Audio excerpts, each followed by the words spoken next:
Rules Committee to come to order, and good afternoon, and thank you for joining us for another fun day for the committee hearing. Today, the Rules Committee will consider an amendment to H.R. 1628, the American Health Care Act of 2017.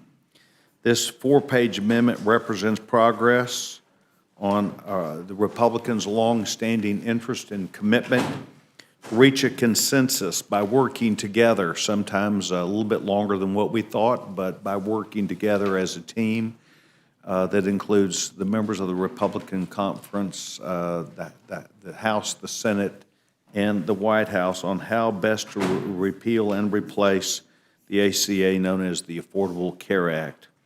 It is a widely supported concept that we believe that will be brought to the committee today to ask for an amendment.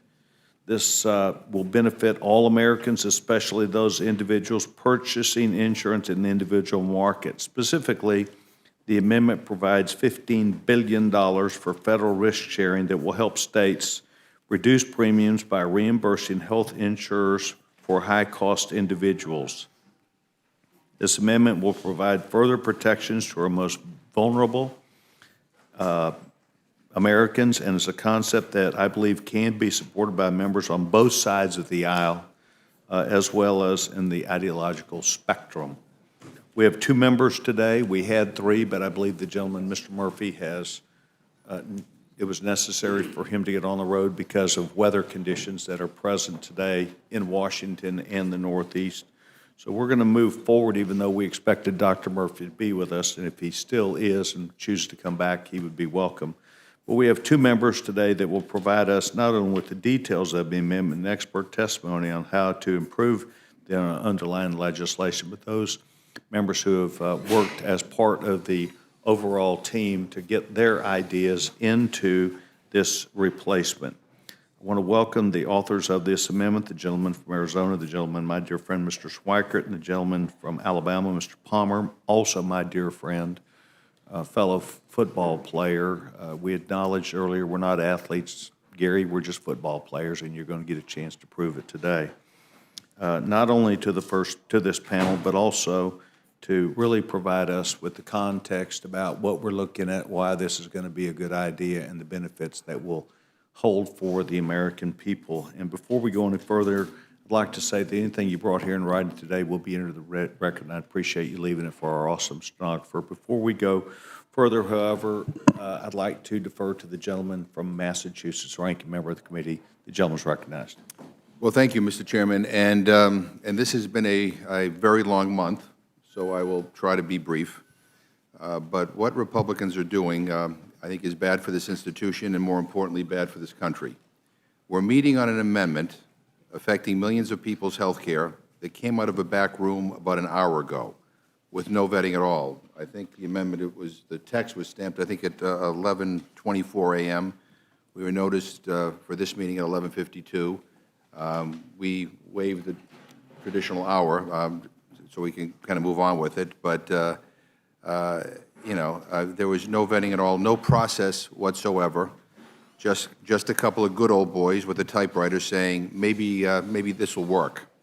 So I guess what my Republican friends want is to have something to point to before the two-week recess.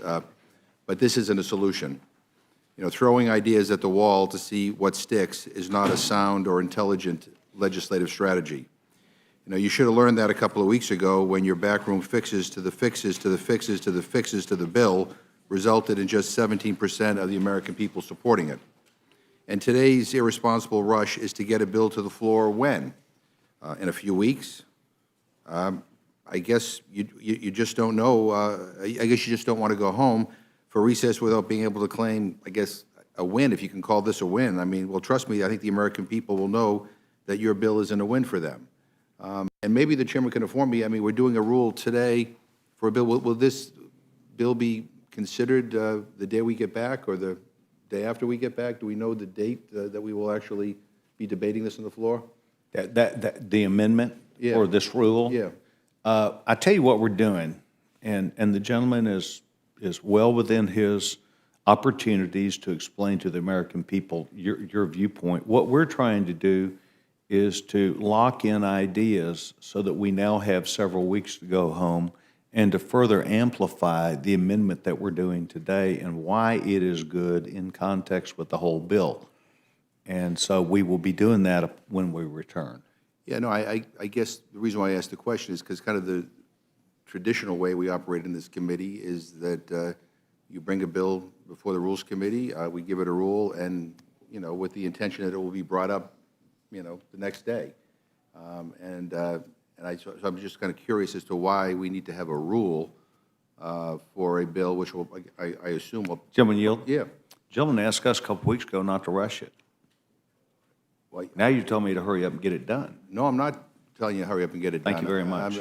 That's not what I'm saying at all. I'm just curious as to why we're doing a rule on a bill that the chairman can't even tell me when we might bring it up for debate on the House floor. Well, as a matter of fact, I did when we get back. Oh, so the week we get back, we expect to take this up? Is that? What I'm suggesting to you is the rule. This is a rule to add an amendment so that members can go back home and say, thank you for the feedback. Thank you, not only Mr. Palmer and Mr. Schweikert, but other members that support this idea, that want to go sell this concept to make sure that people back home know we're going to isolate the needs of this nation, and it's a program to allow HHS in coordination with states to be able to look at people who have chronic illnesses. Well, We think that's a good idea. well, for the life of me, I don't recall a time when we have met on a process like today's. Well, I must confess, I haven't been here quite as long as everybody else, but I've not done these many times either. Yeah. Will Rogers once said, if you find yourself in a hole, stop digging. And you guys are digging a damn trench here. That's what's going on. And, you keep on going into back rooms and coming up with amendments that might solve some of your political problems, but they do nothing to help the millions of Americans who will lose their insurance thanks to your bill. And that's right, today's amendment does nothing, absolutely nothing to fix that disastrous proposal, which would result in worse coverage, higher costs, and fewer protections. And, Mr. Chairman, if I may, let me advance a really radical idea. If you guys want to deal with health care, introduce a bill. Get co-sponsors on the bill. Have the relevant committees like Ways and Means and Energy and Commerce, do hearings. That's a radical idea. Invite people who know something about this issue. Invite patients and patient advocate groups and doctors and heads of hospitals, and invite some of your friends in the insurance industry to come up and weigh in on your proposal. Then you could do markups. And then after the bill, then get a CBO estimate.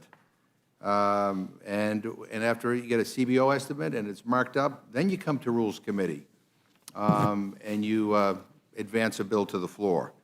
So, Mr. Chairman, I would say to you, my friends here, rather than this lousy process, work with Democrats to strengthen the Affordable Care Act. That's what the American people want, not more political theater that does nothing to help consumers. And there is no indication, Mr. Chairman, that this amendment will change the fact that 24 million Americans will lose their insurance coverage because of your bill. And this amendment doesn't change the fact that your bill is a nearly $1 trillion tax cut for the wealthy and an unfair age tax on seniors that raids the Medicare Trust Fund and raises Medicare Part B premiums. So quite frankly, Mr. Chairman, this amendment is nothing more than lipstick on a pig. And the fact that we are here on the day that we are recessing for 2 weeks, after the last votes, after everybody has left, other than those of us on this committee, to do a rule on an amendment that we can't even get clarity on when we will debate it or if we will debate it and vote on it, I don't think is serious legislating. And so I thank you for the time, and I yield back. I thank the gentleman not only for his comments, but his insight as to us trying to work together, and I will assure you that is why we have these two members here. Gentlemen, I'm delighted that both of you are here, and would say to both of you, I want to thank you for continuing to be a part of a conversation, bringing ideas forth from the conference so that we can make sure that when we do saw once, we have measured 3 and 4 and 5 times to get the best piece of legislation. This is another piece of the saw where there appears to be an agreement, and I welcome both of you. The gentleman from Alabama, Mr. Palmer, you're recognized. Thank you, Mr. Chairman, and I appreciate the attendance of all the members of the Rules Committee and the opportunity to present this. I actually presented this amendment 2 weeks ago, yesterday, I think, to the Rules Committee, and outlined that the real point of this is something that I think we all agree on. That is that we want to take care of the sickest among us, that we want to make sure that people have access to health care with pre-existing conditions. That's a promise I think many of us made. And then we wanted to bring down premiums. And so I brought the amendment before the committee 2 weeks ago. I thought we had a good hearing. I felt like I had some consensus from members from both sides that is a common goal that we share.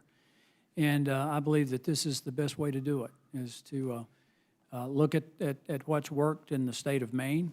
I think I made those points at that hearing as well, that the state of Maine, the insurance market was going into the tank in 2011. They created this risk-sharing arrangement that allowed people to buy insurance in the marketplace. It brought down premiums, and it actually increased the number of people insured. And interestingly enough, the average age of those who were buying insurance came down. So I think it's, we have a model to look at. We have a study that will be coming out later today or tomorrow that gives some projections on how this can impact things. And I think this is the right thing to do. I'll yield back. Thank you very much. Mr. Schweikert, you're a CPA by background and trade, and I believe you have an opportunity at any given moment really to tell us a lot of the facts of the case. I'm interested, as you speak today, to please offer that clarification that you have to so many of us in your testimony. The gentleman's recognized. Thank you, Mr. Chairman. I never have sat for the CPA exam, but I was a finance and statistics major at one time. So, first, I'll try to do this really quickly. Background: why, at least for those of us in the Southwest, Arizona, wonderful state. I have only 15 counties. One of my counties this last year had 116% price for this individual market, a price increase. And we're down to one provider in my entire state. So each county only has one provider. I know different parts of the country have had different experiences. But at least for my folks home in Arizona, who are in that individual, that very small group market, they've had great difficulties. So if we were to actually have just sort of the top line math question and say, let's strip away some of the rhetoric and ideology and just sort of say math, when we look at our healthcare utilization data, it's functionally a hockey stick. 50% of our population, the healthiest 50%, only use about 3% of healthcare costs. But our least healthy, our folks with chronic conditions, our brothers and sisters who really do suffer out there or have multiple issues laddered up, they represent, 5% of that population represents 50% of our spending. So you have this situation where we, as a society, as a community, we've decided that guaranteed issue is out there. So now how do we find premium efficiency, rate efficiency? And as long as we've made this decision over here as a society, the fastest, most efficient thing we could do is actually sort of laddering some of that risk at that very top end. Last thing, this may require a little more diving into it. And looking around, this is a smart committee, so you understand these things. If you are the actuaries building your rate profile, the ability to say, we believe providing coverage for this population is going to cost this, you always have to design in a shock absorber, because you wake up tomorrow and some people sign up for this coverage who have a chronic condition. The beauty of this type of risk-sharing model is that shock absorber that you have to build into your rate model can be substantially less because your top-end exposure is actually mitigated. So this was an occasion of, was there something we could do for lowering and making much more predictable the rate environment for those small, for that individual market? And this, I think, was the most elegant, simple way to get there. And with that, Mr. Chairman, I will yield back for questions. Thank you very much. Gentlemen, today you've brought forth an idea that helps the federal government work with states on the identification of what you referred to, Mr. Schweikert, as the hockey stick, the top side of cost. This is really caring about people. This is really trying to address a problem. This is trying to take people who are in the system who might have multiple visits, multiple problems, up to and including, as Dr. Murphy was speaking to us about, including stress on their life and the identification of money, the work with the Secretary of Health and Human Services, the direct application of looking at what Maine had done as a model, and the ability for states to be involved. That seems like it's a pretty powerful way for us to address a problem on a compassionate way. Would you mind taking 1 second, either talk me in or out of that thought? Look, we've all gotten to know each other. I sometimes have that personal difficulty. I see the world almost through a calculator. But at some point, those numbers are our brothers and sisters. And please understand, one of the reasons we've actually been working with so many people around this body to move away from a previous discussion of this is a risk pool to trying to understand the elegance of a risk-sharing model is you want there to be the incentives within the system to continue the continuity of care, that everyone, whether it be the insurer, the medical provider, the patient themselves, all have a stake in managing a chronic condition, in trying to stay as healthy as possible. And we know from some of the literature, risk pools have been around for a very long time, but the literature risk pools often became a dumping ground. We don't want that. We want an American like myself, I have fairly severe asthma, to always have that continuity of care. And I think that's actually what we've designed into this, that's actually the money maximizes the incentive to always cover and have that continuity of helping someone manage the chronic condition. Thank you very much. Mr. Palmer, do you want to add to that? I don't think I need to add anything to that. That was very well stated. Thank you very much. Chairman Cole. Thank you very much, Mr. Chairman. I want to begin by assuring everybody in this committee, my friend does not see the world as a calculator. I worked with him at too many Native American issues where he's always on the right side to know better. He's being a little hard on himself. I want to compliment both of you. I do recall having heard this amendment. It was kind of rattling around, and I remember being intrigued at the time.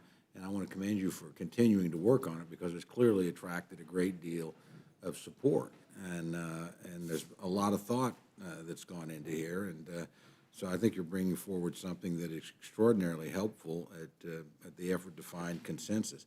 I do have one question, and I'm pretty certain I know the answer, but I want to just get it in for the record. And as an appropriator, I would not be in the right spot if I didn't at least ask the question. The $15 billion we're talking about, as you know, in the Appropriations Committee, we effectively work just on the discretionary side of the ledger. So we've got just over $1 trillion that we've got at the top line.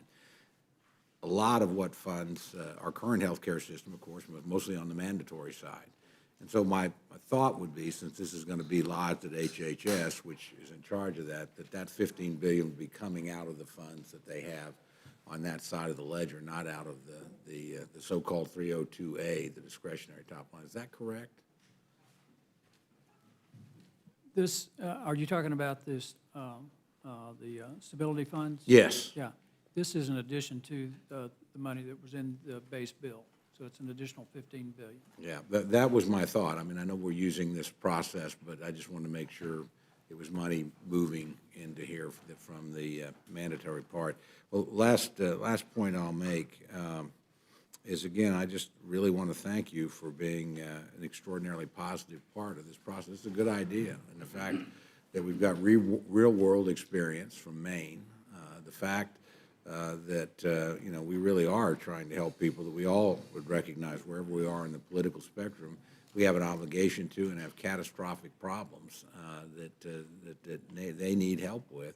This is an elegant solution to a really knotty problem. So I'm just very impressed and appreciate both your persistence, and frankly, I appreciate leadership and other people being open to it, you know, not saying not invented here, so must not be a good idea. It reassures me about the process that we're going through, that good ideas are getting considered and getting added. I think it's a very good idea. So thank you, gentlemen, for moving us closer to a solution to a very challenging problem. Yield back, Mr. Chairman. Gentleman yields back his time. Thank you very much, gentleman from Massachusetts. Well, thank you very much for being here. Appreciate it. You know, this amendment that you bring here didn't go through what we would consider a regular order by any measure and by any definition of regular order. And yet here we are. We've read, at least on our side, we've read in the press about the various backroom meetings that have been going on in the Capitol, and I'm just kind of curious, you know, what room number are these backroom meetings happened in, and how do we get access to them, and do you have to be on the Intelligence Committee to have the clearance to go to some of these meetings, and you know, and who attends these meetings? Because again, as I began my remarks, I think process is important, and I would argue with you that the reason why you had such a lousy product during the last time you brought up the health care repeal bill was because of the process. And Mr. Palmer, I think I read that you said after they pulled the bill that you were glad that they pulled the bill. I don't know if that meant that you would have voted for the bill in the current form or not, but let me ask you if, assuming that this amendment is brought up in a rule that self-executes it into the underlying health care legislation, would you support it? Thank you for the question, Mr. McGovern. I was already a yes, and in the context of my comment, I felt like there were opportunities to improve the bill, and I've had discussions all over the place, literally on the floor of the House, in the halls of the office buildings. I'll talk to anyone who's willing to talk about how we can improve health care for the American people, how we can bring down premiums, how we can make sure that our brothers and sisters, as Mr. Schweikert refers to them, that have conditions are taken care of. So, Well, I'm assuming I was we're- already a yes. Yeah, I'm assuming we're here because some people who were no are now going to be a yes. And I guess I'm trying to understand, is that your understanding? I mean, otherwise, why are we here? No, sir, I can't speak to that. I can only speak to this, and someone asked me this morning, is well, why are you doing it now? And I think we're doing it now because it's ripe. We've worked on this and worked on this. I came here 2 weeks ago, got great feedback from this committee and from some of the Democrat members. Yeah, and let's, the record, continue to it was work. all worked on behind closed doors, not in an open committee process, you know, not where there were hearings, not where people could, you know, have a, you know, be able to comment on it. Well, You know, let me speak to Yeah. that just briefly, if I may. I ran a think tank for 25 years, and I realize there's a big step from going from a suggestion to a decision. But my whole mindset is problem solving. It's really not about anything other than how do we make this work? I have the same mindset. Well, I want you and I- to you and problem I- solve. I think you're creating more problems, but that's beside the point. I'm just getting to the process, No. which, you know, was anything but transparent. You know, the timestamp on this amendment is 11:24 a.m., all right? It's been barely an hour since then. And did you guys even have time to proofread this before it was brought up to this committee? I mean, we were told at one point we were going to be meeting potentially closer to 11, but people were working on drafting and redrafting and redrafting I guess, have you guys proofread this so that we know that when we bring it up, that there won't be a manager's amendment to fix the errors in this bill? I mean, has this been proofread? Did you guys proofread this? I've read the amendment. I believe Mr. Schweikert has as well. He can speak to that himself. But in regard to the amendment, I think we're fine with the amendment. I can't speak to any other changes to the bill. Yeah. You know, and Mr. Schweiker, I mean, you're an accountant. Well, are you, am I, Mr. Carey? My life has always been in finance. But you've also said you view the world, what, through the, like, through the lens of a calculator, or? It's the running joke in my household. My wife is an accountant on steroids. Right. So and with me always having done sort of, I was the county treasurer, I ran a little portion of my state's tax system. So it's always been, so it's one of the reasons neither of us have any friends. Right. Well, no, I mean, it's an important credential, which brings me to the point that, I would think that you, of all people, would want to see a CBO study, a CBO analysis before we had this meeting here today. I mean, we have 200 professionals on staff over at CBO, and unfortunately, you guys don't seem to want to use any of them. And we're going to make this amendment in order without even knowing what the impacts are. And I find, that troubling, and I would think that if, with your accounting background, you would find that troubling as well.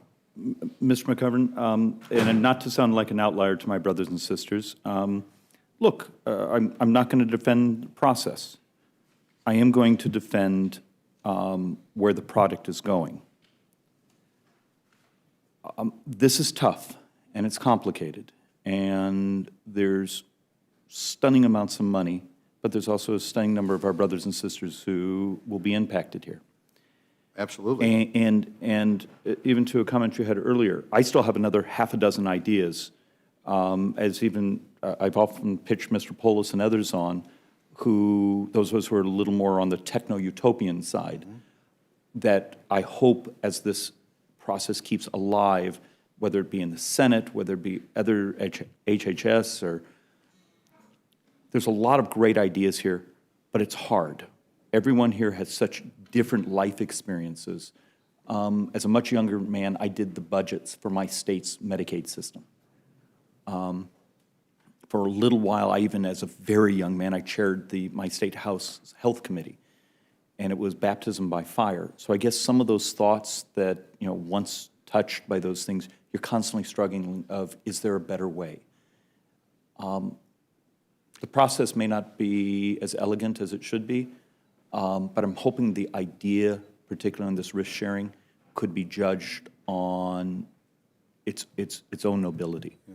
Well, here's where process is important, and what worries me is that if we were adhering to a good process, we would have all the facts in front of us. We would have a CBO analysis. We would be talking about, information that I think we would all agree is objective and is important for us to take a look at, and we're not doing that. It seems right now we're more interested in rushing to get a rule to make this in order, rather than actually doing what we're supposed to do, and that is be thoughtful. I don't understand why. I mean, whether or not you move your great ideas, in a matter of days or in a matter of months, I think it would be important that whatever we're doing, we know what the impact is going to be. And I would think that it would be important to have hearings. Otherwise, why the hell do we have committees? I mean, why do we have, if the Energy and Commerce Committee and the Ways and Means Committee aren't going to do hearings on these bills, then, and in fact, this is not even, you're bringing this idea up to us here. We're bypassing all the other committees of relevancy here. I just think it's important to state for the record that, this is a very, very bad process. Whether or not it can help you cobble the votes together to put something over the finish line here in the House or not, I don't know. But, boy, when it comes to health care, when it comes to something that impacts the lives of every single person in this country, I don't care what your ideology is on this issue. I think you want to make sure you're getting it right. You want to make sure there aren't any unintended consequences here. Because I have a whole boatload of analyses on the proposals that you're bringing before us here today that, quite frankly, are very, very critical and raise all kinds of questions about what the impact would be. I mean, that's what a hearing would be for, to bring these things up. We're not going to have that. And so, so rather than belabor the point, I just will close by saying that, that this is a deeply flawed process, and I predict that at the end of the day, it's going to result in a deeply flawed piece of legislation. And it's not just with your idea; it's with the whole underlying bill. Again, not subjected to any hearings at all done in the back room. And I wasn't being facetious when I said I want to know where that room is, because it seems that decisions are being made, and even on your side, the committees of jurisdiction are being, the leaders on the committees of jurisdiction are not necessarily at the table. So I regret this very much. I thank you for being here. I'll yield back my time. Thank you very much. The gentleman yields back his time. The distinguished gentleman from Georgia is recognized. Thank you, Mr. Chairman. Yes, sir. I agree with my friend from Massachusetts. Process is important, and I think about the process we went through in 2009, 2010. Folks still have their feelings hurt. Their constituents are still frustrated by the way that that went on. I certainly don't want to replicate that. I want to applaud you for not giving up on this process.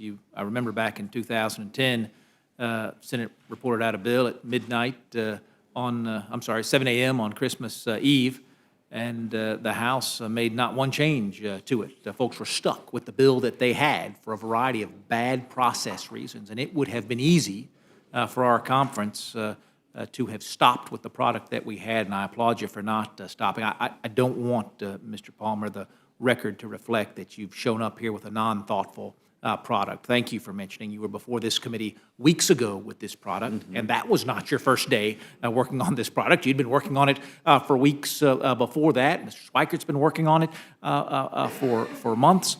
It is the product of lots of deliberation. I regret that your ideas caught up in this larger health care bill. I believe if we just brought your ideas to the floor, put it to a vote, should we lower premiums for American citizens? Should we deal with the problem that's left 20 million people uninsured over Obamacare because premiums are too high? Should we deal with the challenge that young people who we need in the system have dropped out of the system because their rates are too high relative to their risks and rewards? If we brought your idea as a standalone bill, I think it would receive broad bipartisan support. But instead, we're trapped in this process. Again, thank you for not quitting on us. It would have been easy to do. The constituents of the 7th District of Georgia are going to be better served by this idea. And to Mr. Polis's question earlier, is this going to be it? Candidly, I hope, even if this is it for this bill, that you never stop trying to improve the service that we're giving folks back home. Healthcare is the single most complicated issue we work on around here, and my folks can't afford for you to quit. So thank you very much for your perseverance. Yeah, Mr. Chairman, I yield back. Gentleman yields back his time. Thank you very much. Gentleman from Florida, Judge Hastings. Yes, sir. And I thank both the gentlemen. Let me see, can I add a little perspective, Mr. Chairman? This is H.R. 1628, the measure that was pulled from the floor. Now we are here on an amendment to H.R. 1628 that was pulled from the floor. So ostensibly, I gather that whenever this particular measure hits the floor of the House, then it will become part of a failed bill at this point, in that it has not been passed. So then what are we doing? I think incrementally, what we are doing is saying to the two gentlemen that are here, that are both extraordinary legislators, that represent one flank of the Republican Party, that, hey, you know, we're put up your amendment, and maybe this will cause you, when 1628 is cobbled together, cause you perhaps to vote for it. So then I gather that the moderate flank of the Republican Party will doubtless be up here at some point in the future with something else. And it will be sort of like the administration talking out of both sides of his mouth. And I'm troubled by this process, Mr. Chairman. Robert Costa, who seems to, for the moment, have the ear of Donald John Trump, tweeted the following: per official, Pence, usually low-key in talks, lit up, said he plus the president wanted action now, pre-recess, urged Speaker to move on high-risk pools.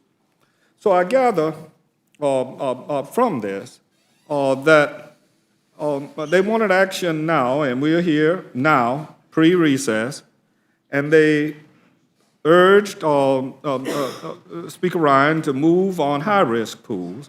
And I trust the source, since the president seems to call him directly regarding matters, certainly did last month. Now, I have to ask you, Mr. Chairman, who's running this damn place? Is the Speaker running it or the president? And if it is, as my colleague from Florida, Ted Yoho, said, that Intelligence Committee Chairman Nunes, for example, and I quote Yoho, he works for the president and answers to the president. Now, to me, it looks like the Speaker works for him too. Let me make it very clear. I don't work for the president. I don't work for Nancy Pelosi. I don't work for you. You are my chairman. I work for the people of the congressional district in Florida that I'm privileged to represent, District 20. Every middle schooler has heard of separation of powers. I might add, not enough, and I regret very seriously that we, in many schools, do not teach civics, and I think that leads to some of the complications that we're having as a society. So how is it that the Republican majority appears to be ignoring that basic building block of our Constitution? Our founding fathers thought that a system of checks and balances was essential to prevent any one branch of government from becoming too powerful. In the words of James Madison, the accumulation of all powers, legislative, executive, and judiciary, in the same hands, whether of one, a few, or many, and whether hereditary, self-appointed, or elective, may justly be pronounced the very definition of tyranny. Is that the road we want to go down, Mr. Chairman? Are we letting the president tell us which amendment to report and when to report it? Or should we ask him, I gather, how high he wants us to jump? Now, let me ask the gentleman here, in this particular measure, as I understand it, in the brief time, no reflection, it is what it is, but in the brief time I've had to review it, the measure will provide $15 billion for the high-risk pools. Is that correct? All right. The language specifically setting it forth is for the purpose of providing funding for the program, there is appropriated out of any money in the Treasury, not otherwise appropriated, $15 billion for the period beginning January 1st, 2018, am I right? And ending on December 31st, 2026. So that's $15 billion over a 10-year period of time. Get it straight, America. If this measure were to become law, there was a conservative gentleman, I can't pull his name up right now, that said in the great scheme of things, it's chump change, because it simply would not provide the necessary money over the 9-year period of time. Let me ask you a critical question. Does it specify who qualifies as a high-cost or high-risk individual? Does this measure specify that? To my Mr. friend- Swiker? Yeah, to my friend, Mr. Hastings, and we co-chair the Tunisia caucus together, so over that time, We are friends. we've actually Yeah, become we can friends. honestly and- say that even though others lie. No, actually, in our case, our offices actually work together an awful lot. Okay, can I conflate a couple quick answers here? Please.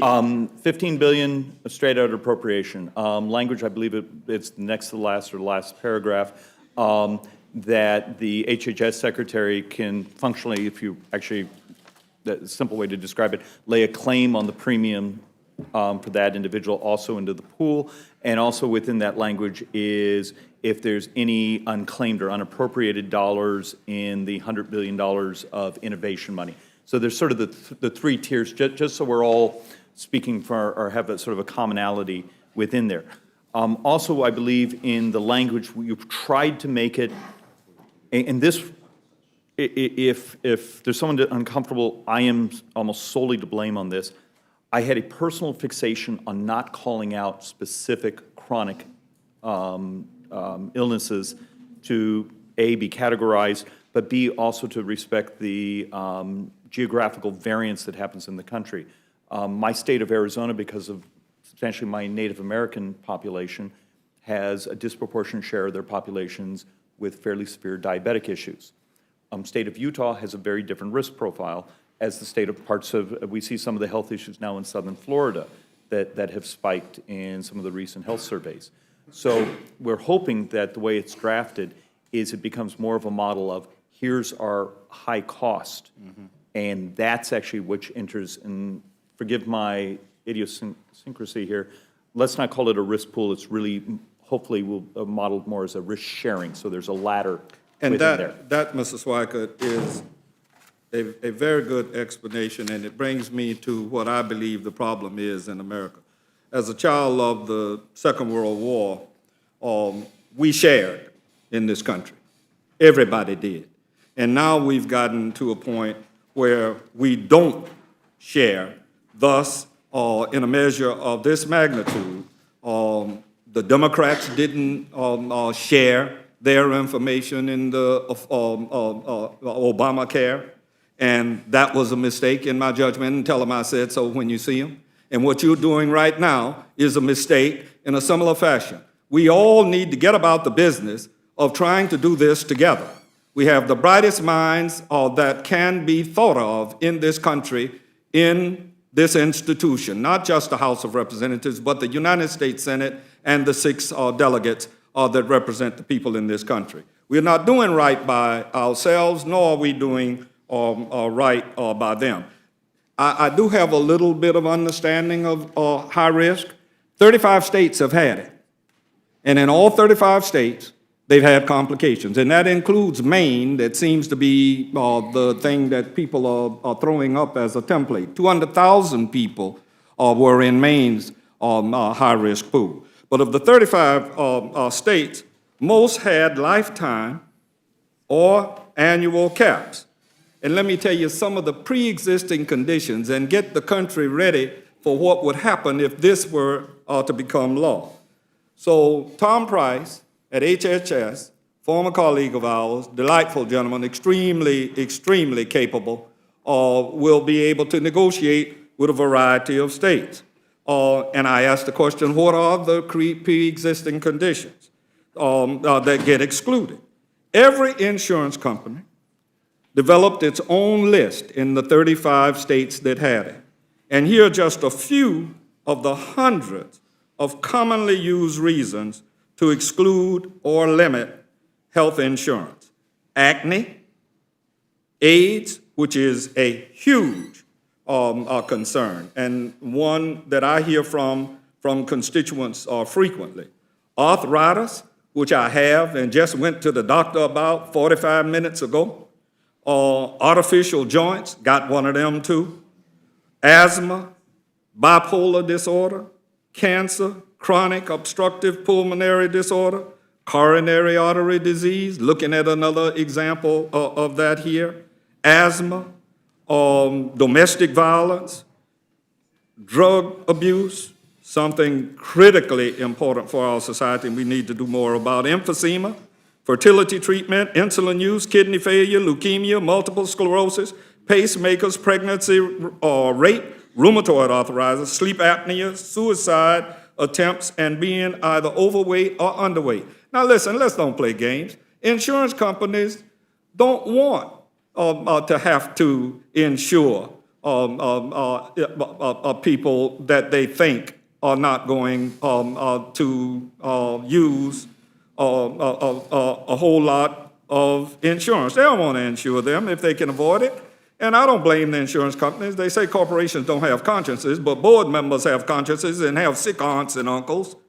And I somehow or another, cousins and brothers and sisters, I somehow or another wonder whether or not we all feel strongly about the people that we represent. The ability to opt out of the benefit requirements could substantially reduce the value of insurance on the market. And a patient with cancer might, for example, still be allowed to buy a plan, but wouldn't do her much good. And let me give you an example of that. Beth Martinez, who has multiple sclerosis, was forced to join Texas's high-risk pool when she and her husband moved to Austin. Only 6 visits to the doctor were covered, and she found she could not afford the annual MRI recommended to monitor her disease because of her high. At one point, she said she went 4 years without an MRI. Also, then she and her husband moved to California, and they were in their high-risk plan, and the California director of their medicine cites to this as yet another failed experiments. Most states had far more people applying than they had resources to support. So lengthy waiting lists were common, and we hear about that all the time. In Washington State, for example, over 80% of those referred to the high-risk pool never got health insurance. And so I don't think that this panacea that we're up here about is likely to do anything other than placate one segment of my friends on the other side. We haven't had a lot of time to review and analyze this amendment, but one of my staffers just showed me a Bloomberg article that calls this proposal a less generous version of a program under Obamacare. The article also suggests it's repeal and repeat. I understand that Republicans once called this a bailout fund, and I find that interesting. So what we're doing is, somebody referred to it as a nothing burger. It doesn't even get to the burger category. It's nothing, and all we're doing is wasting time, and I'm glad I wasted as much as I did. I yield back. Gentleman yields back his time. Thank you very much. Gentleman from Louisville, Texas, Dr. Burgess. Thank you, Mr. Chairman. And Mr. Palmer, we talked quite a bit when you were up here the other night offering this amendment and discussed the provisions that were built into the base bill to allow states to have the flexibility. You heard my concerns about wanting to leave that flexibility with the states. I heard your concerns about the desire to lower premiums, and I do understand and accept the fact that one of the metrics against which we will be judged is how quickly and how much do premiums diminish. And if they continue to go up, obviously we will not be judged as being a success. So I do appreciate your willingness to continue with this issue. And I really want to echo what my colleague, Mr. Woodall, said. I thank you for your perseverance. And I'll also say I thank the President for his perseverance. I mean, the President wants us to deliver a good product at a lower cost to the American people. And why would he want that? Well, we're greeted this morning with the information Aetna to exit Iowa Obamacare market. Aetna on Thursday notified regulators it would not be participating in the Iowa exchanges in 2018. Earlier today, we informed the appropriate federal and state regulators that Aetna will not participate in the Iowa Individual Public Exchange for 2018 as a result of financial risk and an uncertain outlook for the marketplace. Now, if I understand the way we wrote the base bill and what you're doing with this amendment, The very idea is to stabilize the environment in the individual marketplace. Is that correct? Yes, sir, that is correct. And what are the consequences of doing nothing? I mean, when you I used to be on the transportation committee. You always have the no build option. So when you do a finding of no significant impact, you look at all the options, and one of the options is no build.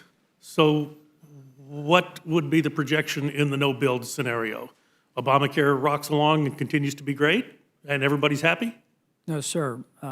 We would see more insurance companies pulling out, and the thing will collapse from its own weight, and you will leave millions of Americans without insurance. Whereas with what we're trying to do with the base bill, and by the way, I want to thank you for the work you've done on this, and as I pointed out to the committee when I was here a few weeks ago, the infrastructure for this is already in the bill.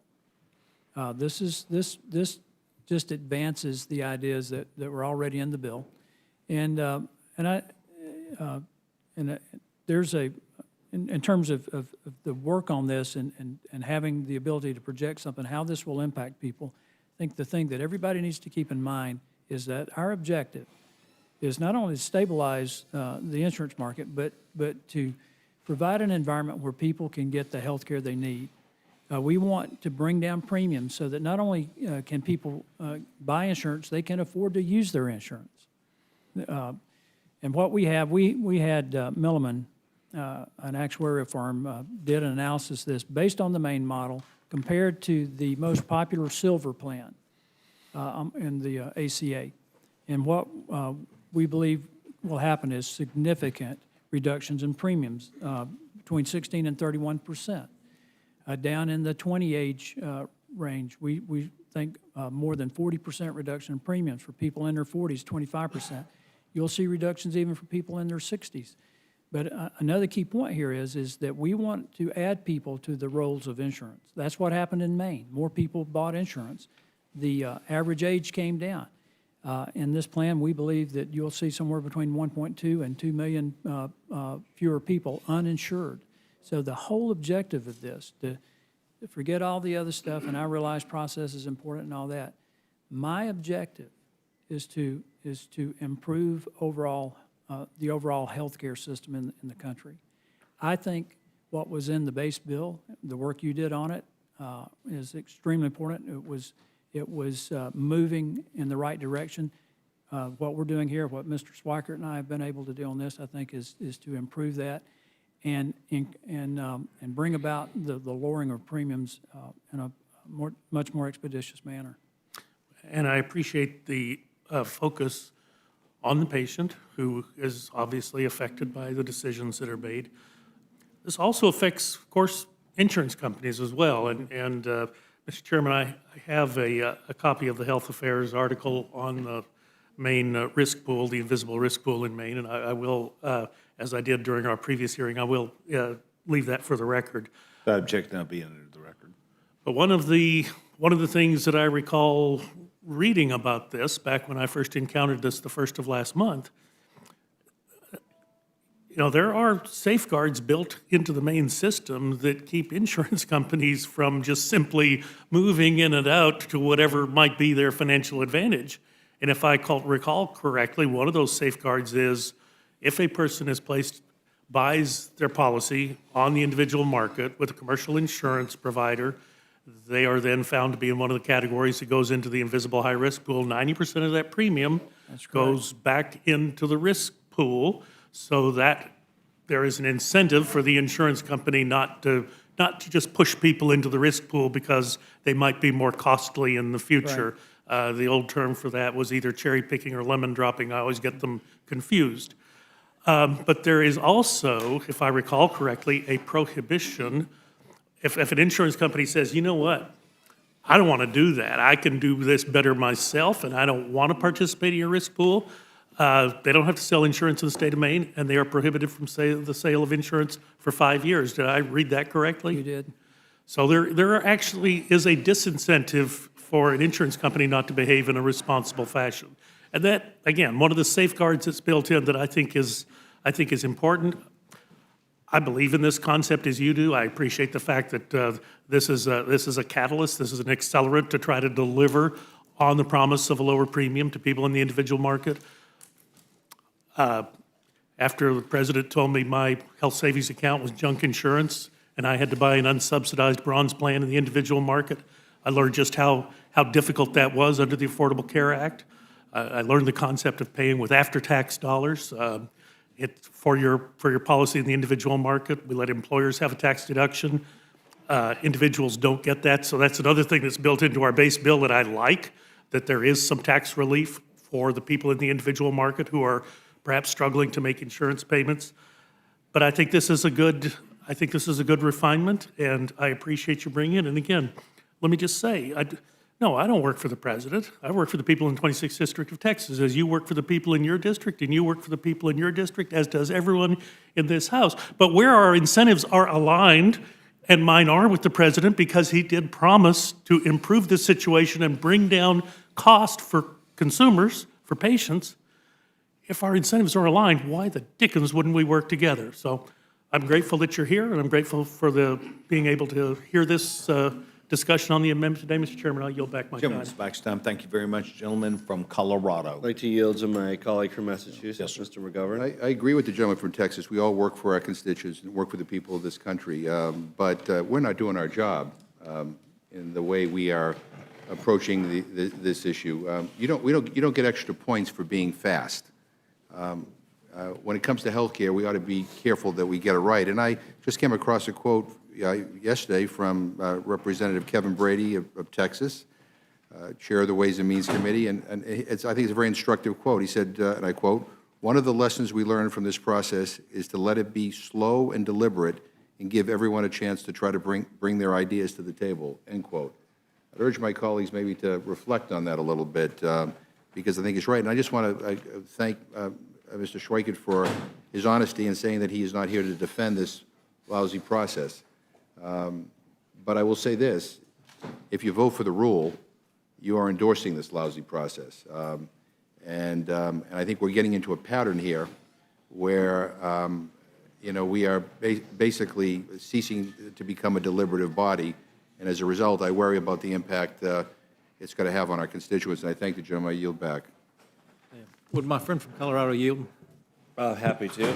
I thank my friend. Just in the spirit of the full discussion, the quote from Chairman Brady today is, "I commend Congressman Palmer and Schweikert for moving the ball forward with their amendment, which helps us to drive down Obamacare's skyrocketing premiums while continuing to help the nation's most vulnerable patients. I am confident that this thoughtful and collaborative approach, we will continue to make improvements and deliver on our promises to the American people." There's lots to dislike in everything in Washington, D.C., but I just want to be clear the chairman is supportive of this amendment. I thank my friend, and I yield back. I think the Kevin Brady who spoke yesterday made more sense than the Kevin Brady you just quoted from. And again, I find it astonishing, quite frankly, that anybody on your side can defend this process, because this is indefensible. And I get it. You want to rush something to the floor. You're hoping that no one's going to read it, and you'll be able to get this thing through and say you're done with it and consider that a political victory. But this process stinks. And by any measure, you cannot defend it. And I thank the gentleman for yielding. I yield back. And I agree with my friend from Massachusetts. What's remarkable is I remember there were a lot of complaints about the process the Democrats used to pass health care reform. It's almost as if the Republicans sat down and said, let's come up with a worse process. We want to have an even less inclusive, more arbitrary process to deal with massive changes to 1/8 of our entire economy in a mysterious backroom manner that nobody's going to be aware of or know about with arbitrary time deadlines. It's hard to comment on the content. We're just seeing it for the first time. Didn't go through committee. Hopefully there's no vote on this imminently. I did run into a couple rank-and-file Republican members. One of them asked me if we were going to be voting on this in 72 hours, within 72 hours. And I said it's up to you guys, the Republicans. He didn't know, so I just want to ask our chair if, in fact, we're going to be voting on this in the next few days. Thank you very much. I appreciate the gentleman asking. As the gentleman knows, at this time, the House, several hours ago, had its final vote with the expectation that we would be on a work period back home I believe, for 2 weeks. And I have seen nothing that would convince me that we have moved further towards that final resolution. What I will say is, the reason why we're here is because our president is involved in this process. He's not aloof, he's very direct, he's trying to make sure that what he signs, he knows what it is, and we're locking in today an agreement that has taken some 2 weeks. Mr. Schweikert and Mr. Palmer came up here a couple weeks ago, offered this, and I think that attribution, those ideas are being better vetted with more data, more information, including things that are a main study and some other things, and that became available to the president. Well, and I was So just. I think that's what we're Thank you. doing. And I was just putting to you a question that a member of the Republican conference had asked me as a member of the Rules Committee. So I think not only do we need to explain this process to the American people, but even to members of the Republican conference. Now, the House had a rule out on this bill. We did the debate on that rule, and we actually voted on that rule. And it passed. It passed. Would this rule that we're going to be, would that replace that old rule that passed, or is that No, still? sir, we would be, as the gentleman from Florida has noted, or the gentleman from Massachusetts, we're going to self-execute this in. It would need to come on a rule to the floor, And then it would make way for the debate on the underlying bill.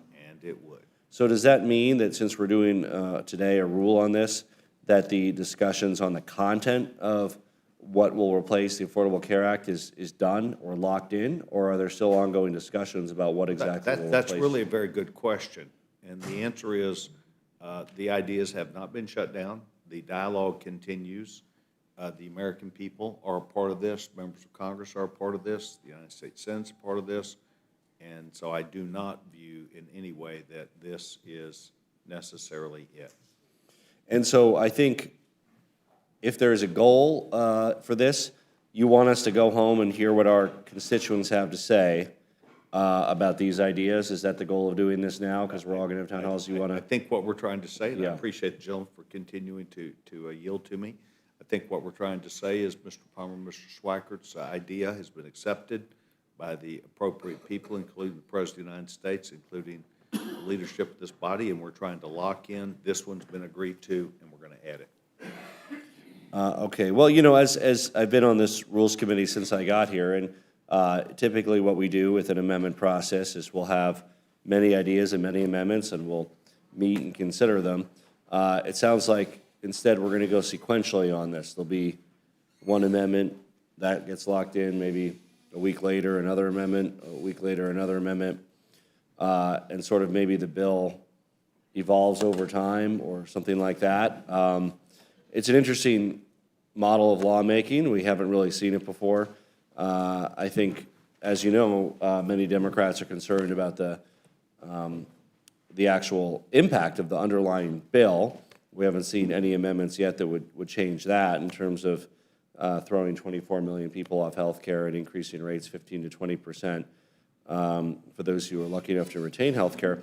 I think there's always been a discussion that somehow high-risk pools would replace, including would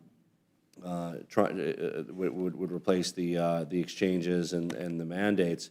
But the problem when you did the math is, I think it turns out that those high-risk pools would require more subsidies than we even need now in the exchanges just to even keep the price the same. And then if you're cutting the subsidies, the rates are still going up. So it's, however you spend the money, we all want to see scoring on this, and we all want to see, frankly, we want to see what an actual bill does when it's done being formed, because it's changing every week, and it's hard to really figure out at any given point. We just saw this for the first time, an hour ago. So I'll certainly study it over break.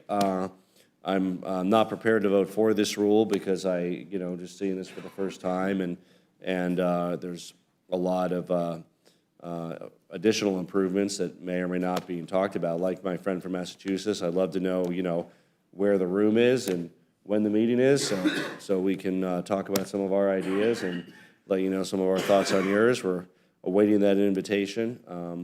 I'll be available over the next 2 weeks to share my ideas about moving healthcare forward if anybody wants to call me, including the President of the United States. and I'll yield back the balance of my time. Gentleman yields back his time. Thank you very much. The gentleman from Georgia. Thank you, Mr. Chairman. I think most of what's been said has been said in different ways, and we don't need to rehash a lot of ground here. I just want to say thanks for moving this along. I think it shows progress. I think that is what this process over the last couple of weeks, Mr. Swiker, Mr. Palmer, you have done yeoman's work in that regard. I think the administration deserves credit for continuing an open process. I think our leadership has also continued that, work with our committee chairs. This is a progress, as has been said many times, it's continuing. This is a step toward that. I look forward to supporting it, and Mr. Chairman, yield back. I appreciate the gentleman very much, the distinguished gentleman from Alabama. So I just want to thank these two gentlemen as well. I know how hard they've worked on this. A number of people have worked with them. It's another effort to try to move the process forward. We had Ms. Pelosi and Mr. Hoyer here back when we had the hearing a couple of weeks ago. I asked for them to tell us what they had to suggest that would make things improve in Obamacare, and I've spoken with at least one of them since then and invited them to offer things that could improve the problems that they've admitted are in Obamacare. So I hope all of us will play a role, Democrat and Republican. These are two members of the House that just chose to get themselves involved, and I appreciate you doing that. I hope every one of the 435 members of this House will do the same. Thank you. I yield back. Yes, sir. Thank you very much. The gentleman from Washington. Thank you, Mr. Chairman. Thank the two gentlemen for being here with us this afternoon while everyone else has gone home and we're still here working hard. I just wanted to add my voice to the support of helping to find the right solution, adding value to what we have on the table. I think it's an important part of what we're doing here to get it right, and we're taking the time that's necessary to have the discussion. There's been a lot of talk about process, that's important, but I wanted to talk a little bit about the policy and ask a little bit about that and give, for the benefit of all of us here, as well as people that have already left town, I wanted to give you the opportunity to explain just quickly, if you could, or briefly, or as briefly as you need to, about the experience in the state of Maine and what they did and what they saw as a result of their policies. And if you could maybe also expand a little bit on why you think that could be extrapolated into a positive model for the nation and what some of the basis of your thinking there, if you could. Thank you, Mr. Newhouse, for that opportunity to talk about this amendment. In Maine, in 2011, and I think we entered a document into the record the last time I was here, Mr. Chairman, that talked about this. Their insurance market was going in a nosedive, and they implemented this risk sharing, the invisible risk pools. And what it did is it created an environment where people could buy insurance like anyone else. They weren't ostracized, they weren't segregated, they were able to buy their insurance. And it created a system in which the insurance companies, once they placed those people into the risk pool, 90% of the premiums went in to fund the risk pool. They voluntarily put another 10% in, so it was about 17% went into the risk pools. They also added $4 a month to the premiums of everyone else. As a consequence, they were able to fund this without needing another dollar. So that's number one. We know that this works and that you can contain the cost. No one was excluded from coverage. No one's premiums were jacked up because they had a pre-existing condition. And they were able to buy the insurance they wanted. And that $4 was not just a number they picked out of the air. There was a study that went into what this rate had to be. And then this, as a result of this, premiums came down dramatically for people across the age banding. But it also resulted in an increase of the number of people insured. And I made this point earlier. I made it at our previous, the last time I testified on this, which is very important because we talk about how many people are going to lose insurance. This actually increases the number of insured. And it brought down the average age, which meant younger people were buying the policies. What we haven't really talked about here is that when I started working on this, as I told you, I ran a think tank for 25 years. I'm networked all over the country with some of the top thought leaders in a variety of issues, particularly in healthcare. So I started talking with people about what works and what doesn't work and looked at Maine as the model. We worked with the Foundation for Government Accountability they worked with Milliman, the actuarial firm, to start looking at this on a national level to see if this could actually be applied nationally. And we should have a report out late this afternoon or by tomorrow. But the projections show that premiums will come down 16 to 31%. For instance, someone in the 30-year-old age band, their premiums will come down 33%. In the 40 age band, comes down 25%. It comes down in every age band. But it also projects that we will reduce the number of uninsured by between 1.2 and 2.2 million, which is significant.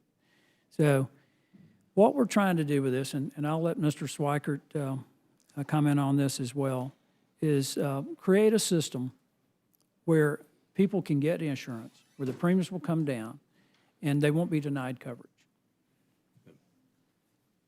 Do you have anything to add, Mr. Schweikert? I do from a couple spots, and it's less about the main example. I'll just use this opportunity to just make sure there's not, we're not conflating parts of the conversations here. The way the language is, this is not a traditional risk pool. This is not a situation where insurer can say, you have hemophilia, you're not being covered. That isn't here. We have already, in the base text of the main bill, said, you know, it's sort of, you have the right to buy coverage. What we're trying to do is do that risk mitigation, but risk sharing in the back end of the top end. So that's why you hear the term invisible. So there's not this sort of world that, I know some states used to have, you're on Medicaid, so you go to a Medicaid doctor, and over here are the other doctors. The elegance of the invisible pooling is that segregation doesn't happen. You don't go sit in the doctor's office and you're one of them, you're one of them. The doctor never knows. That part of the way the insurance coverage is being dealt with is actually sort of tiering some of that cost structure. So there's a certain elegance there. And look, this is, and I'll submit it to the record, but this is a little map of the country. And you can actually see my part of the country right out here. That orange is where there's only one choice. And I'm hearing a number of my counties at this time next year may have no choice. Now, I accept different parts of the country have had a different experience. But we've been trying to use a baseline number of the lowest cost silver plan. For us in Maricopa County, and Maricopa County is a huge county, I had a 145% increase this year in my lowest cost silver. Now, lowest cost when you have one insurer, it's the cost. You got to accept, and I know this is uncomfortable for a lot of our friends here, the way we're doing it right now is crashing and burning around us, particularly for my folks in Arizona. I'm struggling here just to try to find what is the most elegant way that's not necessarily right or left, it's good math. I'm just trying to get to good math. And with that, I will yield back to Mr. Well, again, Newhouse. thank you both, and I do agree that adding this before our 2-week recess gives us time to digest, time to get reaction from our constituents, so that's valuable, and I appreciate the hard work that you put into this to, like I said, come up with a better product, improved solution for improving the healthcare delivery in our country. So, thank you, Mr. Chairman. Gentleman yields back his time. Thank you very much. The gentleman from Windsor, Colorado, the gentleman, Mr. Buck. Thank you, Mr. Chairman. There's one thing that I don't think we have acknowledged, and that is, I don't know that anybody likes the process that we're going through, but the process is a function of what happens in the Senate and the fact that we have to get this done. The Senate is right now grappling with an incredibly well qualified candidate for the United States Supreme Court, and the opposition minority party has decided to try to block that, and they've got to deal with their Senate rules. And as we are dealing with the process here, because we have to recognize the constraints of the United States Senate, and one of the most compelling reasons to confirm this particular nominee, I think my friend Mr. Polis would agree with me, is he's from Colorado. But yet they still don't recognize that fact. So we have to find a way, given reconciliation, to pass a bill with certain constraints. We don't like that. That's the reality. Mr. Palmer, you mentioned earlier that this particular amendment reduces the number of uninsured. Can you explain to us why it reduces the number of uninsured? It makes the insurance more affordable primarily. And people are going to buy something that's more affordable. Yes, sir. It reduces the premiums for people in their 20s by 41%. And so if we can drive down the cost of insurance, we're going to increase, rather than a mandate, rather than the United States government using its powers of coercion to force people into the marketplace, we are, through this amendment and through this legislation, we are going to entice people to enter the marketplace by giving them a better product at a lower cost. Is that fair? Well, I think it's fair to say that in almost every case, markets work better than government mandates. Okay. Mr. Schweikert, anything to add to that? Have you ever had that moment where you're starting to draw a curve and you're starting to ask yourself if you should do it? But look, yeah. No. You had to go there, didn't you? Look, there's a concept of one of the great difficulties the current healthcare laws had is, and the reason it only hit 50% of what the projection was, is we didn't get the math right on the number of younger, healthier Americans that would actually participate. So can you do a series of things, whether it be in the different tiers? That's one of the reasons I thought the math actually worked in the 5 tiers with age ratings within the base bill, because the belief that if it drew in substantially more 20s and 30s, that actually would have a price efficiency for those in the 50s and 60s. But the same concept also works for the curve of grabbing some of my most expensive population here that's also being spread over here that also creates a distortion down in the younger side. That's about as simple as I can say it is, how do I get a level of premium efficiency, I think that's the actuarial term, to participate. And because once you have more of that efficiency, everyone ends up benefiting from a lower cost structure. Will the gentleman yield for a technical question? Oh, you? Yeah, because as I mentioned before, I mean, we're waiting for the analyses, the CBO studies, all that kind of stuff. But CBO said that your underlying bill, that 24 million people would lose their health insurance. Are you telling us that you have a study here that will show us that that what you're doing here will erase the fact that 24 million people will lose their health insurance and more people? I'd like to see that study. Mr. Chairman. Because I don't know if you guys are economists or not, Mr. Chairman, Mr. Buck, Mr. McGovern, as you already know, and hopefully you're willing to recognize, of the 24 million, the majority of that population were people that chose not to purchase health care. And look, I know sometimes adding choice in society is uncomfortable, but it was a choice. But also if you actually look in the language in the CBO study, it was because of the belief that particularly those on the younger tier still didn't have enough price efficiency to make it so inexpensive that saying if you're a young, healthy, whatever, under 40, we know there's a participation in health purchasing that often doesn't happen because of price sensitivity. I'd like to see the analysis, that's all. Okay. I mean, that's why a hearing would have been nice, but I guess that's All too right. much to ask for. But I thank the gentleman for... And look, it's an absolutely legitimate question, but there is some interesting language if you go back to the CBO study, sort of talking about that participation there. Thank you. Yield back. Thank you for... Reclaiming my time, Mr. Chairman, I yield back.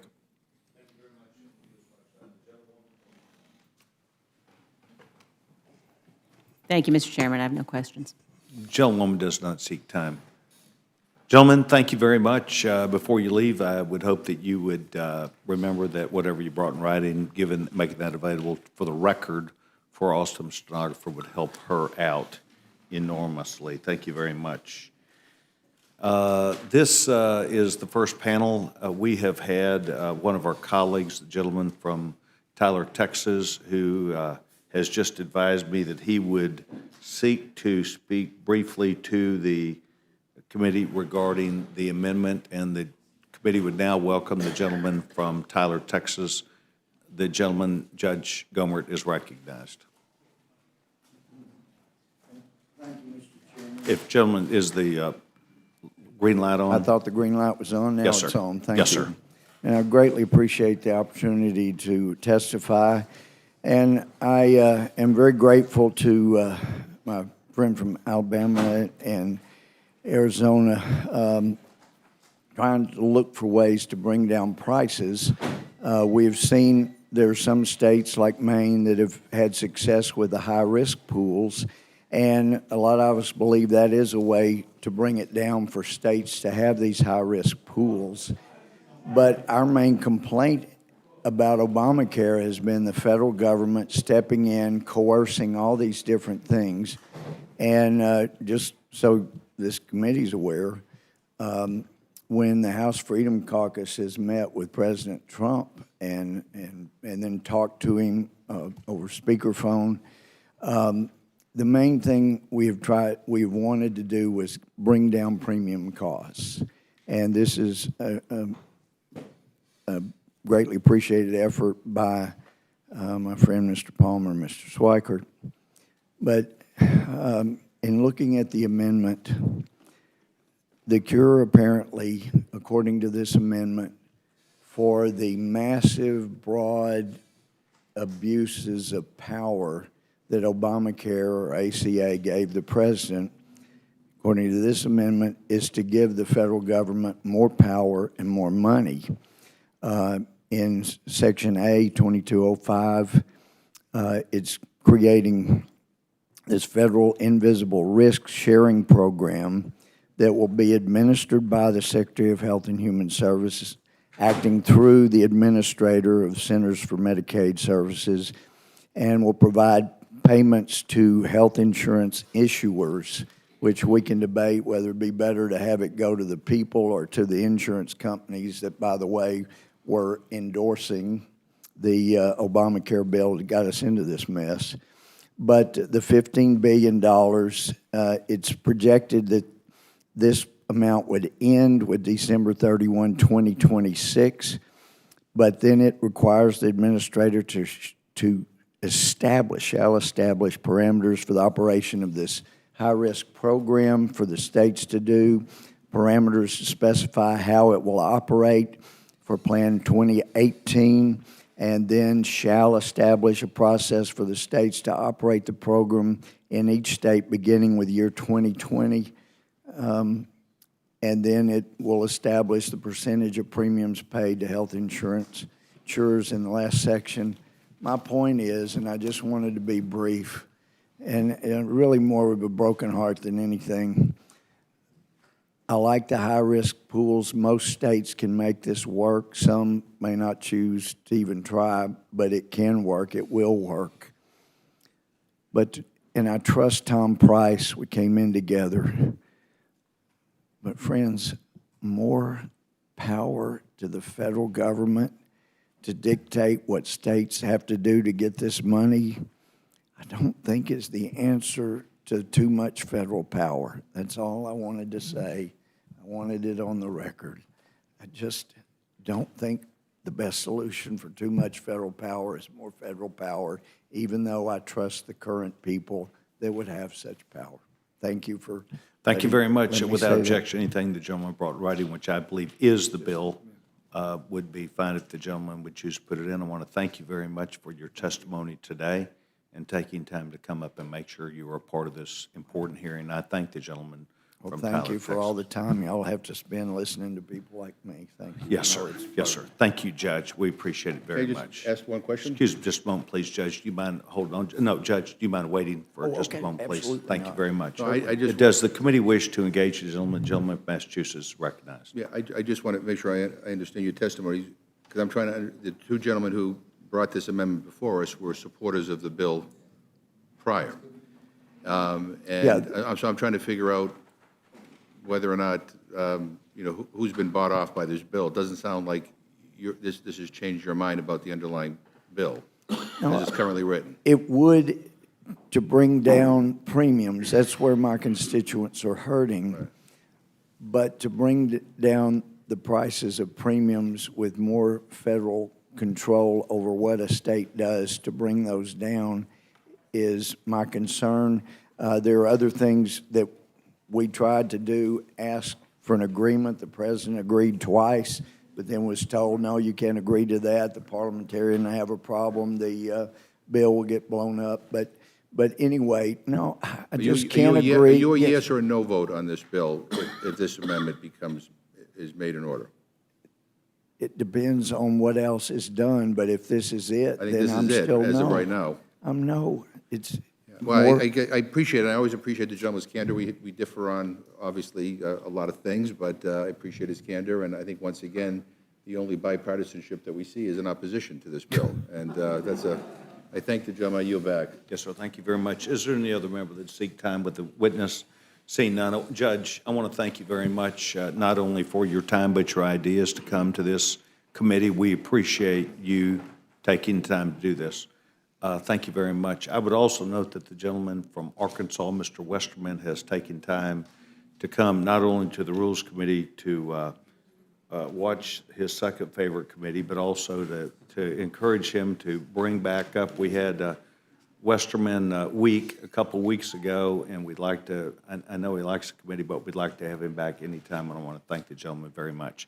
Is there any other member that would seek to give testimony to the process that we're doing now under H.R. 1628? Seeing none, this now closes the hearing portion of the Rules Committee hearing. The chairman will now be in receipt of a motion from the gentleman from Oklahoma, the young chairman. Mr. Chairman, I move the committee grant a rule providing for further consideration of H.R. 1628, the American Health Care Act of 2017. The rule provides that further amendment printed in the Rules Committee report shall be considered as adopted. Thank you very much. You've now heard the motion from the gentleman, distinguished gentleman from Oklahoma. Is there amendment or discussion to that? Gentleman from Massachusetts Sure, first, I'd like recognized. to ask unanimous consent to insert in the record a statement in opposition to this by ranking member of the Ways and Means Committee, Mr. Neal. Without objection, they'll be entered to the record. Yeah, and just finally, Mr. Chairman, I just again want to state for the record that I think this this whole process represents a complete lack of respect for regular order, and I think regular order is all but dead in this House, and I find that very troubling. And I have no confidence that it's going to be resuscitated because it's become too easy for the majority to do things, in some back room as opposed to going through regular order. And again, I think that that's sad for this institution. We've all heard stories about the turmoil within the Trump White House. In a Politico article from this morning entitled White House Aides Clash with GOP Leaders Over Flailing Obamacare Push, it says, and I quote, "White House staff members are worried their jobs will be in jeopardy if a health care bill is not approved." Well, I'm sorry, Mr. Chairman, but health care for 24 million Americans is more important than White House staffers who are afraid of hearing the famous words, "You're fired." And I will say again that this amendment that we're considering here today does absolutely nothing to address the underlying problems with the Republican repeal bill, which will cause massive losses of health insurance coverage, increasing premiums and out-of-pocket costs, and impose a sick tax on older Americans. This bill would strip health insurance from 24 million Americans. The bill continues to provide $900 billion in tax cuts for the wealthiest Americans and for corporations. It makes a combined $1 trillion cut to Medicare and Medicaid and puts Medicare at risk for our 57 million seniors who depend on the program. Seniors will have to pay an age tax and be forced to pay premiums 5 times higher than what others pay for health coverage. Working families will still see their premiums and deductibles increase by hundreds of thousands of dollars. And moreover, this bill is going to get worse if the House Freedom Caucus gets its way and they get rid of the consumer protections at the heart of the ACA, such as community rating, guaranteed issue, and protection for folks with pre-existing conditions. Again, that we're here at this moment, 2 weeks before, hours before we adjourn for a 2-week recess when everybody's gone, to give a rule that to consider this sometime when we come back It's highly unusual, and again, I would close by saying, process matters. This process has been lousy, and when you have a lousy process, you usually have lousy legislation, and I would urge my colleagues to pull this and instead work in a bipartisan way with Democrats to try to find ways to improve the ACA. With that, I yield back. Thank you very much. Excuse me if I could ask a question. Does the gentleman have a motion, or was That was you said motion or comments? So I did. comment. I'm trying to make sure that I did not hear. Yeah, I mean, what else can we do but Well, vote no? I mean, just was simply trying to make sure I heard you properly, and I do appreciate the gentleman not only for his comments, but for his indulgence for the hearing today, and also would like to thank the gentleman, the staff director on your side, for not only bending over backwards to make sure that your staff was properly and the members were properly prepared today, but I would like to thank Don for his professional nature in dealing with us in this difficult time. Thank you very We much. try to thank all the staffs. Well, because, I they- think don't know how I they think I tolerate tried this. to. Yeah. Then I will thank even the Republicans for a great job and the members for working through this, and thank you very much. Is there further Yes, amendment or Mr. Chairman. discussion? Gentleman from Florida. Mr. Chairman, Mr. Gomet, who just left, Judge Gomet, points out why this is something that needs to be addressed by the body by way of a vote. Actually, what you're doing with the rule is you're deeming passage of this amendment. And I would urge and offer a motion to the effect that the amendment be allowed to have a vote and the usual 10 minutes per side for discussion. Okay, the gentleman is making a motion that, if the gentleman could please repeat the. That the amendment be put to a vote on the body of the House of Representatives. It's my understanding as I approach this, and I'm going to have the gentleman, staff director, with the knowledge I'm looking at the gentleman, the staff director for the minority, it's my understanding this is a rule that would have to go to the floor that we will file this afternoon, that would become available for the body when the body comes back. There would have to be a rule discussion on the floor that would consume 30 minutes on each side in its normal process. And then there would be a vote on the rule. That rule would self-execute the language that we're talking about. Yeah, that's my point, So I'm Mr. trying to Chairman. make sure that I know what the gentleman's conversation with us is. Obviously, there will be a discussion of the rule, and you're deeming this amendment to We are be self-executing. considered as adopted. We're And I'm self- saying that it should not be adopted, that it should be made as an amendment and allowed on the floor of the House of Representatives for a vote. I see that. It's kind of like the way we do with Then- all the other then- bills and then, stuff we do.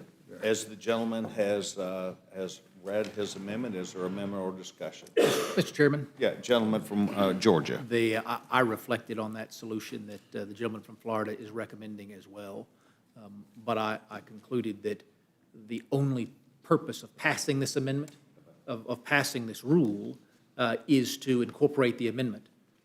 If to pass a rule to allow a vote on an amendment that would incorporate the amendment would simply be two votes on exactly the same measure. Defeating the rule that makes this, that self-executes this amendment would just take us right back to the base text and continue that discussion. So I recognize exactly, I share the gentleman's concerns, but since the only issue underlying in this rule will be the addition of the amendment to the underlying text, this will be the vote on the amendment. Defeat the amendment, support the amendment, it will be the same. Well, the Exactly that it would move it into by virtue of the vote on the rule. But, so why don't we do that with every closed rule that is brought up? I mean, why have, I mean, the way the process works, again, regular order is you debate the rule. You've had a lot of closed rules, but those bills haven't been deemed passed or, automatically in the rule. We've had separate votes on them. I think that's what the gentleman's asking for. Reclaiming my time, I think it goes directly to how the gentleman opened this discussion is, I've not seen this process used since I've been here. This is the only time I can think of where voting for the rule and voting on the amendment will have exactly the same procedural effect. I can't recall it happening before, or I would have made this same case before, but I think that's the distinction.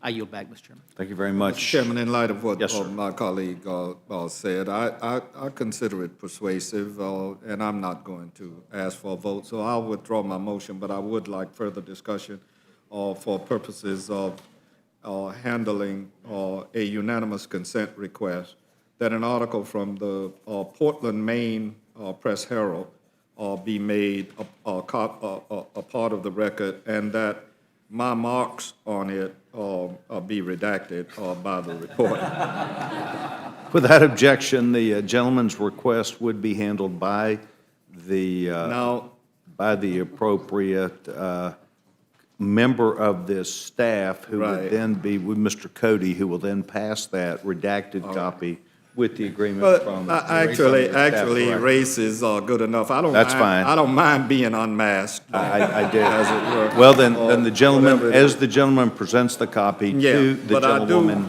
that will be I do entered in the want record. to lift from it, Mr. Chairman. Previously, I won't go into the paragraph that I utilized, but I will use two other paragraphs. This is discussing, and it's an op-ed written by William Seligman and John McDonald.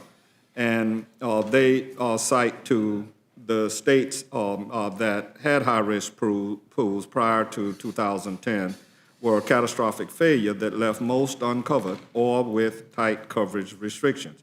I've already talked about the restrictions, but now I want to go to the final two paragraphs where it says, it refers to Senator Collins from Maine's plan, and then says it still dodges the crucial question: how will insurance companies provide coverage to all, regardless of current or past medical conditions, without some requirement for everyone to purchase health insurance?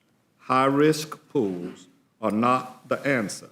And if we're using Maine as a template, here's what the Portland, Maine press says: while we wait to see a Republican plan to replace Obamacare, more than 20 million Americans and over 75,000 Mainers wait to see whether they will lose the health insurance the Affordable Care Act gave them. The 2018 midterm elections for the Senate and House representatives in 2018 will be crucial. And I found in this article one thing that was particularly interesting, and I tried to ask our witnesses about it. This sentence right here, Mr. Chairman, cites to two gentlemen from the American Enterprise Institute. And it talks about these conservative gentlemen saying that the Speaker's plan for a better way is nothing new as it pertains to high-risk pools. And even if they were to have $25 billion or $100 billion, it would be not enough. That's just a quick analysis coming from these two gentlemen from the American Enterprise Institute. Thank you, Mr. Chairman.